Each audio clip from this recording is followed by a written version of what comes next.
Hey, it's Chris. Enormity, Into the Unknown's next game. Holy cow, the prototype is here. Let me show you what's going on here, what's in the boxes, and why this already has become my most excited for game in 2024 in crowdfunding, even though it's coming at the tail end of this year. It is absolutely holy cow. Are you ready? You're not, but let's do it anyway. So what I have in here in front of me is Enormity, the prototype. The prototype big box, which we'll break down in a second. And then we have a nice little spacefaring box. Oh, is that a lock on the side of things, Chris? Oh, it totally is. Oh, there's secrets in here that you have to figure out as the person sent the prototype. And how do you discover them? Well, I'm not going to teach you how to discover them, but I'll tell you right now, right? I am not the dum-dum I always appear. I was able to figure it out, unlock the secrets, and learn a little bit more about things because there's some cool stuff in here. Stay tuned to the end, and I might even spoil what's in there for you if you're really interested. But let's go to the main attraction here. Let's go to the main prototype so that you can kind of see, okay, what do we actually have going on here? And this is a pretty big box, and they say flat out that they're trying to show you most of the mechanics in this game comparatively to like an Aeon Trespass Odyssey. Not that it's going to give you, the breadth of anything that the full game does, but they're trying to utilize, they say in the demo rulebook, all of the main mechanistic approaches that you're going to be having in this game. And the main big thing with this is you are spacers exploring this basically huge, massive, utterly bigger than anything ever imaginable ship called Shepherd, which has been, Ron Burgundy, abandoned or not? Because you're going to be going out and exploring a la your Metroidvania, where you're just, exploring paths from one way to the other and just creating new paths to go wherever you can. This is a sandbox, open world-esque game, but it also utilizes very heavily spiral-bound notebooks here. And I have literally 4 of them sitting in front of me right now just for this demo. They say that there are going to be potentially literally hundreds of pages of these spiral-bound notebooks. And this is the rule book. I like this 0.31 rule book because it's telling you all of the things that are going to be part of it. And we'll talk about some of the elements here that are both the same and different, having skimmed through it. This is the demo book, the first campaign of the 3, like the 3 cycles that we saw originally with Aeon Trespass Odyssey. The first one is called Dark Side of the Sun, right? Playing heavily into the mythos. And so it really runs you through, this is the setup for everything that's going on with this. You have bosses, you have main enemies that are going to be blipping or you'll be running into in your excursions, as you are going to be doing the main thing of extractions. Extractions are basically these runs that you're making out into the ship, trying to gather whatever you can, resources or even discoveries, including weapons, supports, gear, secrets, whatever you can. And until you get enough of them, as in it says right here, 7 discoveries, well, the extraction points themselves don't actually open up. So the point that you came in on, you can't leave on. And that's tracked via this little, basically, tracker made up of 3 cardboard pieces here. You can see kind of going from 9 to, this one down here, which is the exclamation point, which is actually what they call the 0 hour. And this is both a countdown to make sure you get enough discoveries in order to open up the extraction point, because it has to be activated by having enough, but it also indicates the danger level of the run that you're on. Because, enemies are going to get harder, enemies are going to get tougher. You may even have a freaking boss show up out of nowhere, depending on what's going on. And it's a persistent, open world sandbox in space. It's absolutely making me giddy having read through these elements. Engrams that you're going to be gathering are more of your resources. And here are a bunch of this scenario stuff, extraction stuff, secret stuff. I'm skipping over this really quickly so you can't really look at it too much. But that is the main element of things. And they say the demo, even for me at this point, is going to be between 8 and 10 hours. The location book, though, here is the crux. And I have 2 location books already just for this demo. And what this entails are those passages that I was talking about that you're going to be navigating through and dealing with. And it's going to use a fog of war element that you're going to be seeing and that you're going to be having to navigate. But there's no stopping, right? It is persistent open world. Effects have ramifications down the line. And if you just reach the end over here, well, you can just go on to the next one. As they say on this side, seamless open world extraction, exploration, and survival. You just move between zones and areas, scavenging loot and knowledge while avoiding fighting enemies or eventually bosses. Countdown after which everything becomes critical, because if you don't get out, you don't get to keep any of the stuff. One shot, several shots, campaign, hidden stories, piece it together how you want, stealthing through the derelict space hulk of an unknown alien race in search of salvageable tech and answers about the universe, because this thing has been millions of worlds or thousands of whatevers that you don't have a clue about. Transition to a firefight, frantic escape from overwhelming forces of your adversaries. Right? And they describe it here. I love this description. Hard science, touch of mysticism, magic, religion, coalescing into esoteric fusion of a truly alien world. And so we go back to the maps over here, and again, you can just kind of see how they're sort of setting you up on this side as well. And grid-based system, a little bit of the enemies, Mothman, Automas, some of the people you're going to be running into, the spacers that are going to be pre-custom for me in the demo, but are going to be customizable as you go along. Science and security division, a little bit of story here, and you are NASF astronauts, and that is what the labeling is on that secret box. It's an NASF box that's sent to you from a survivor who was the last one to survive whatever is going on there, right? Now, it says right here as well, this is important, right? It's an impromptu, explorative driven, events influenced by actions, contextual and emergent. Doesn't mean there's no story, but it means that how you're going to experience it is going to be different. And Aliens, Dead Space, Farscape, Star Wars, and everything else, Aeon, Trespass, Odyssey. So, if that's not intriguing without going into the second location book and spoiling things, it should be. So now we get down to the tiles. You can start to see sort of a boss card here about how their AI system is going to be going on right there and how they're going to be targeting people and things along the way. And then we have some of the tokens. There's the Mothman that I showed you. I punched out those pieces from the other one below, and then some more tokens based on the sort of other ways you're going to be interacting on the map. And it does use a slightly different inverted paradigm combat system than you're used to with Aeon, Trespass, Odyssey, if you're familiar with that. Again, some more of the standees for the bad guys, and these are my spacers over here that I'll be maneuvering. So it is an inverted combat paradigm system, though, if you're familiar with that, with the Aeon, Trespass, Odyssey. And if you're not familiar with that, that means that as you get more damaged, as you get closer to death, as the bad guys get closer to death, you get stronger, potentially. You can also take some wounds and take some, Kingdom Death Monster style stuff, but it really ramps up the difficulty as well as the excitement. Now, it wouldn't be complete, even a prototype, if we did not have mystery envelopes. Crucible of Flames, okay. Solar Ring loot deck, oh yeah, someone's going to try not to spoiler themselves with these after the video. The Temple, okay, the Temple. Secret stickers, just secret stickers, right? Reminds me of Secret Squirrel if you have kids. Embers Burn Bright, okay. Just freaking amazing stuff. And now this is the crux of what you really want to get into. And this is for the grid-based system, so you can tell kind of where you're going in terms of what you're going to be doing and measuring there.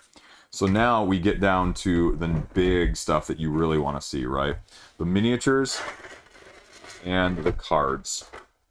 Because as you're going along too, I didn't mention this, but there is sort of, again, like the Aeon, Trespass, Odyssey, like a lot of these other games, even more recently Lands of Evershade, the in-between, right? The camping phase, the in-between upgrading, doing those sorts of things. And so this game also has this. Now, this game also, I didn't show you in some of those books, but you have the little red scanner here. You can't really see it, but it's the one where the secret decoder ring, essentially. You've got this going on. So that's going to be part of this game, and it kind of beats having an app, to be frank, you know, because that's the other alternative in some of these things. So then you've got your suits, because I didn't mention this, but it takes the Aeon Trespass Odyssey spin and makes it into just the slight variation here. So instead of the Titans, you have your suits to go along with your main characters. So here you can kind of see standard Eva suit, steady walk, desperate measures, hurried walk. Because what you end up having is these yellow, blue, and red cards, if I can find them here in a second, that stack up, and you get 2 of them that overlay each other based on these abilities when you're going out to, well, do your excursions. And those are your actions that are going to be special to you. Now, again, Dark Side of the Sun there. I'm not going to flip those over too much because, again, we got some setups here that we're going to be talking about in terms of objectives. And then full game only. So, again, different, I believe, these are your customizable spacers as we go along. So just some sample of what that's going to look like there with the ops division and the different types of spacers that might be available to you in the future. So that's kind of cool because these are the resources or the tokens that I was just showing you with the cardboard that are going to be different ways to mitigate and utilize, and then their own individual abilities along with the 5 different characteristics of each of these. And I love this, right? Dexterity is the guy holding the gun. The strength is the guy lifting the barbell, and then knowledge and like perception. So you have those going on. In addition, you obviously, with the inverted combat paradigm system, you have your dice, because that's going to depend on how many hits you're doing. And it takes a very similar Aeon Trespass Odyssey boss vibe, where you're slowly winnowing the cards that have been hit and done damage to out of the deck and replacing them with like 1s with level 2s, 2s with level 3s. And until you deplete it, well, the boss isn't dead until you've done enough at a certain level. And so that is still very tried and true. So we'll go through a few of the cards here. Again, these are more of your action cards based on your classes. So you can, again, kind of see how you're going to be able to take different actions. And, you know, when I was looking through the rule book, a lot of the keywords are very similar to Aeon Trespass Odyssey. So if you're familiar with that game, there will be some overlaps. But just having even read the demo rulebook right now and how you're doing these excursions, there's going to be significant differences as well. It takes the framework of it, sort of like Aeon Trespass Odyssey took the framework of Kingdom Death and made it its own. And so things like here, for example, knockdown is a term that you're probably familiar with if you're familiar with Aeon Trespass Odyssey, and dazed. So it's got some similarities here, and then you start to get into differences, right? The gift, I thought that was the rift at first. And again, I think that text needs to be changed there. It's a little hard for me to read even under the light here. Exert. So again, just little things like that. And then here are the secrets that you can kind of see that the decoder ring is going to help with. And then we start to get into the gear here as well. Backside to the gear, let's see. Yep. And this says full game only on this side. So again, it just kind of gives you a glimpse of all of these things. We'll tilt it this way so you can kind of see as some of the stuff you're going to be either building, crafting, or exploring and finding on your extraction runs in the first place. So here are the rest of them. Again, just kind of cool artwork there with the guns. Lots of laser guns. Oh, and here's all the secret stuff, right? Woo, dog, look at all that stuff. That's a lot of stuff. And then we got some other things here at the back. Tactical redeployment, so a few more options, protocols, triangulations, last stands. And it does, I'm not sure if that's what the back one was here too. Some of these I think may be pertaining to that, maybe not. But what you do is if you die, you have a very similar system to Aeon Trespass Odyssey as well, where like you shuffle up your stack of death cards, and one of them is just death, and you like respawn potentially as a clone later on. But you have a limited number of clones, just like the Titans in the Aeon Trespass Odyssey. But you also have the ability to have other things happen. And this is one of those spoilers I'm gonna mention because the rulebook was hinting at it. Like there are death token markers, and I think that's actually in the punch outs here. And I don't know which ones they are, but they specifically say death token where like one of your characters dies stays out there because it may have ramifications later on for you, but it also may have interactions with the enemies that may want to do something with your dead body, right? Which don't go there. But what I'm thinking of is, you know, do they create like an evil symbiote of your dead body to fight against you in the future? Like, things you can do along those lines just are kind of cool. So here's your suits and sort of the gauges that are going to go along with that. And then we just have a lot of the standees to go along with it as well that we mentioned, but you want to see the miniatures now, so let's pull that up. Here you can kind of see the miniatures now. We'll pull the top off so you can kind of get a better glimpse at this and kind of see what we've got going on. But this guy right here, I hope this guy's, oh, is this guy broken? Oh man, oh, I can't, oh, this guy got broke. But this is one of the big bosses, so you can kind of see right here what he's kind of supposed to look like. But oh man, he's kind of, whoops, he lost his head. So somebody will be getting glued after this video, essentially. So you can just kind of see like it's a big wing pointing out at you there. So that's one of the bigger guys there. We'll set him aside a second. And then we obviously have our spacers down here that you can kind of see. And again, just your regular folks that you're going to be utilizing and traversing with the map. And then we've got a couple of these different types of enemies as well here. Your blips are essentially what they're referred to in the game manual, but then the Mothmen, the Automas that we were just kind of seeing as they're traversing. So here you can kind of see what they look like a little bit more blown up, and there's a couple different sculpts of them that are slightly different as well in that regard. So something I just wanted to point out really quickly from the rule book, some of those differences that I was talking about to give you a glimpse or some insight into that. Spawn point clusters connected by a red line. So depending on where these blips are going to spawn. The other thing I mentioned is the discoveries. You're going to have fixed discoveries and colored discoveries, the things that you're going to find on the ship. And they're going to have even fixed discoveries that you're going to be, you know, pre-programmed, but then random ones depending on just what's going on and how you shuffle them up. This is the action card system that I was talking about with the double overlay right there. You're going to have 3 of them that you're sort of going to do, and they give the example here as the starting ones of how you're going to be stacking, and as I mentioned with those spacer cards, the combinations that you're going to be having of the yellows, the blue, and then the red suit cards. And the other thing I didn't mention, and that gives it sort of the Nemesis alien style vibe, right? That sets it apart from like your Aeon, Trespass, Odyssey and your Kingdom Forlorn, is that you have now this noise roll. Because it's a derelict starship, dead and silent, it's easy to make noise, and noises draw terrible things. So you're going to have to do noise rolls in order to see what's going on, including all of the dice and the blips, which are representing anomalous signatures shown on your scanner.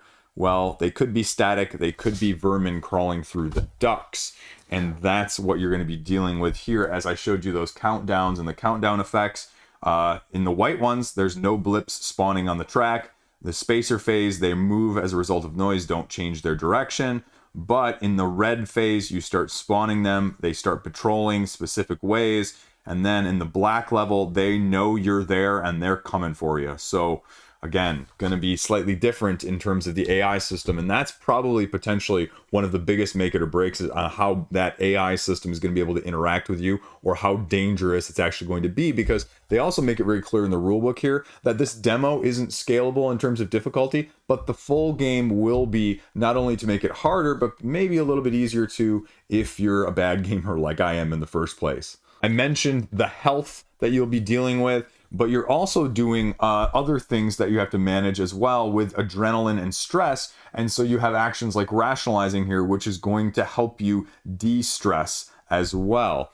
Then you have obviously your scouting, your scavenging, and then going to the other side, the fast scavenging, as you're picking up these engrams, which show you what you're grabbing, but maybe not what resources are going to be available from that, as well as you're having to, well, pick up gear and interact with consoles, in addition to the doors that we sort of saw in the punch-out tokens as well. Similarly, but different, we also saw in a lot of those cards, if you're paying attention, guns, right? So you have a lot more of the line of sight situation you're going to be dealing with in this game, as you know, a lot of the other spacefaring or Mass Effect style games have gone to, because you're actually having to choose your weapon, choose your target, and they run you through exactly what this is going to detail, and you're even going to potentially have ammo that you're going to be able to need to reload. So that's another very tricky dynamic, because ammo in these games can be very divisive. If it's not done well, it's an annoyance, it's a grind, it's a pain in the something.